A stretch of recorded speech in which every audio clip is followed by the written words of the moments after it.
bukan tentang siapa yang akan menggantikan Muldoko, tetapi siapa calon ideal menjadi Panglima TNI sepeninggalan Hadi Cahyanto merapat ke KSP. Semoga Muldoko bukan SBY, meskipun kini sedang... Muldoko pamit mundur dari KSP dan perubahan konstelasi politik menuju 2024, ditulis oleh Dahono Prasetyo dari Siwo.com. Keputusan politik Muldoko menjadi ketua partai berdampak implikasi kuat pada jabatan struktural yang diembannya. Kepala Staf Presiden dalam tupoksinya memegang peranan strategis sebagai pemberi dukungan Presiden dan Wakil Presiden untuk melaksanakan pengendalian program-program prioritas nasional, komunikasi politik, dan pengelolaan isu strategis. Peran sektoral KSP yang menjembatani kepentingan negara pada sektor sipil, militer, dan partai politik sejatinya harus lepas dari partai politik. Konstelasi yang berkembang terkait Partai Demokrat yang kini sedang diambil alih menyeratkan agenda Muldoko sendiri untuk mundur diri dari jabatan yang membutuhkan netralitas itu. Lupakan sejenak buntut pengambil alihan Partai Demokrat beraroma kudeta yang sesungguhnya dilakukan oleh para elitnya sendiri. Muldoko sekedar dijadikan sosok yang berani pasang badan melawan hegemoni keluarga Cikeas.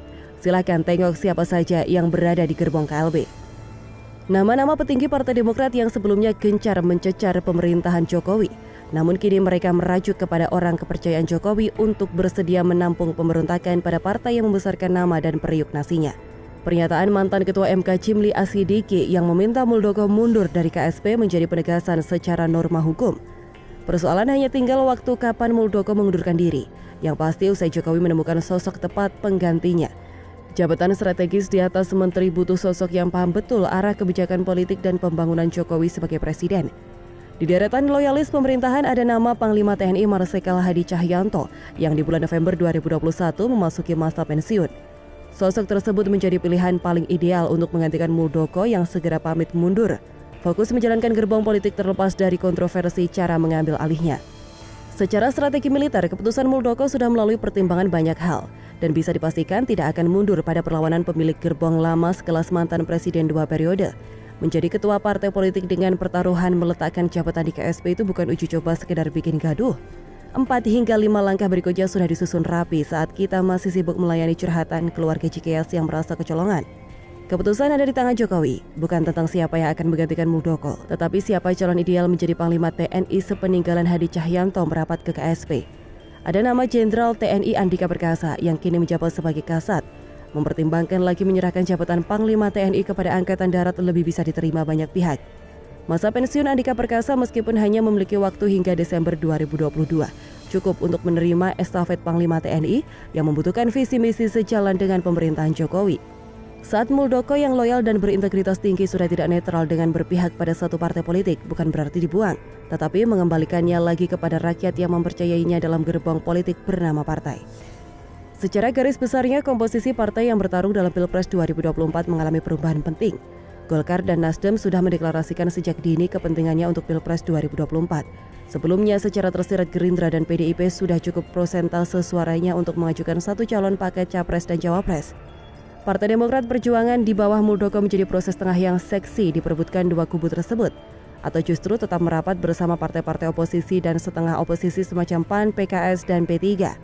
Satu lagi yang terpenting, tragedi SBY di masa pemerintahan Megawati 2009 tidak boleh terjadi lagi. Bagaimana seorang yang dipercaya menjadi Menko mengundurkan diri memilih menjadi kader partai baru, lalu dengan dramatis menelikung presiden yang mempercayainya, melibas partai-partai besar lain kemudian menjadi presiden 2 periode. Semoga Muldoko bukan SBY meskipun kini sedang saling beradu siasat di depan Presiden Jokowi.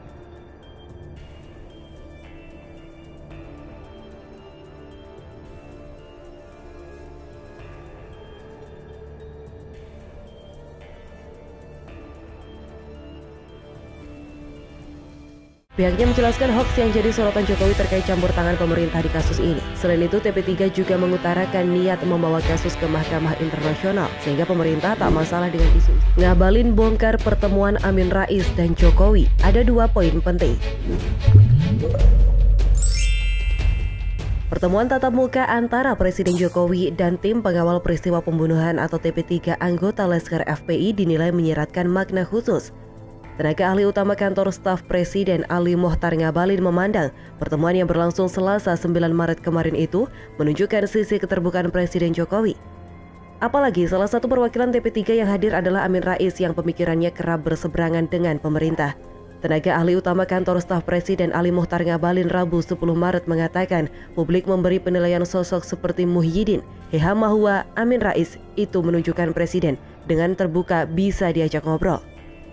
Biar publik yang menilai apa yang selama ini dituduhkan kepada Presiden Jokowi. Bahkan pihaknya mengungkapkan persetujuan pertemuan oleh Presiden terbilang cepat. TP3 disebut baru berkirim surat dengan pemerintah sekitar 1 bulan lalu. Seharusnya pengajuan pertemuan dengan Presiden harus dilakukan setidaknya 3 bulan sebelumnya. Seperti dilansir CNN Indonesia, Ngabalin mengatakan seharusnya pertemuan itu tidak bisa dilakukan. Ia menyebut permohonan bertemu Presiden harus diajukan 3 bulan sebelum pertemuan. Namun Jokowi sendiri yang menerima permohonan bertemu itu. Tak sampai sebulan, Jokowi membuka pintu istana untuk Amin Rais dan kawan-kawan. Presiden menganggap bahwa ya monggo-monggo saja. Karena ada berbagai macam hoaks dan berita-berita, penyebaran fitnah di mana-mana, maka harus segera diantisipasi, diterima, kemudian dibahas ini masalah. Pihaknya menjelaskan hoaks yang jadi sorotan Jokowi terkait campur tangan pemerintah di kasus ini. Selain itu, TP3 juga mengutarakan niat membawa kasus ke Mahkamah Internasional, sehingga pemerintah tak masalah dengan isu-isu itu. Namun, Jokowi berniat menyudahi kegaduhan dengan membuka diri terhadap Amin Rais dan kawan-kawan. Ada 2 poin utama yang ditunjukkan pemerintah melalui pertemuan di Istana Merdeka kemarin. Pertama, pihaknya menyebutkan bahwa pemerintah membuka diri terkait fakta dan bukti baru yang berhubungan dengan insiden pembunuhan di Tol Cikampek kilometer 50. Kedua, Komnas HAM sebagai lembaga independen boleh memanggil siapa saja yang dianggap perlu. Tidak boleh ada yang menghalangi. Diberitakan sebelumnya, 7 perwakilan tim pengawal peristiwa pembunuhan 6 anggota Laskar FPI menemui Presiden Jokowi. Selain Amin Rais yang memimpin rombongan TP3, terlihat juga hadir Abdullah Hehamahua, Kiai Muhyiddin dan Marwan Batubara. Menko Polhukam Mahfud MD di kantor Presiden Selasa 8 Maret ikut bersuara. Ini tadi baru jam 10. Presiden Republik Indonesia yang didampingi saya dan Mensesnek menerima 7 orang anggota TP3 yang kedatangannya dipimpin oleh Pak Amin Rais. Tapi pimpinan TP3-nya sendiri adalah Abdullah Hehamahua. Pikahnya menjelaskan, dalam pertemuan 15 menit tersebut ada 2 poin yang disampaikan TP3 kepada Presiden Jokowi. Poin pertama, TP3 menekankan perlu ada penegakan hukum sesuai dengan ketentuan hukum. Sesuai perintah Tuhan, hukum itu adil. Dan yang kedua adalah ancaman dari Tuhan kalau orang membunuh orang mukmin tanpa hak maka ancamannya neraka jahanam. Poin kedua, TP3 menyampaikan keyakinannya bahwa telah terjadi pembunuhan terhadap 6 laskar FPI dan terjadi pelanggaran HAM berat. TP3 juga meminta pemerintah membawa kasus ini ke pengadilan HAM. Hanya itu yang disampaikan mereka, bahwa mereka yakin telah terjadi pembunuhan dengan cara melanggar HAM berat, bukan pelanggaran HAM biasa, sehingga 6 laskar FPI itu meninggal.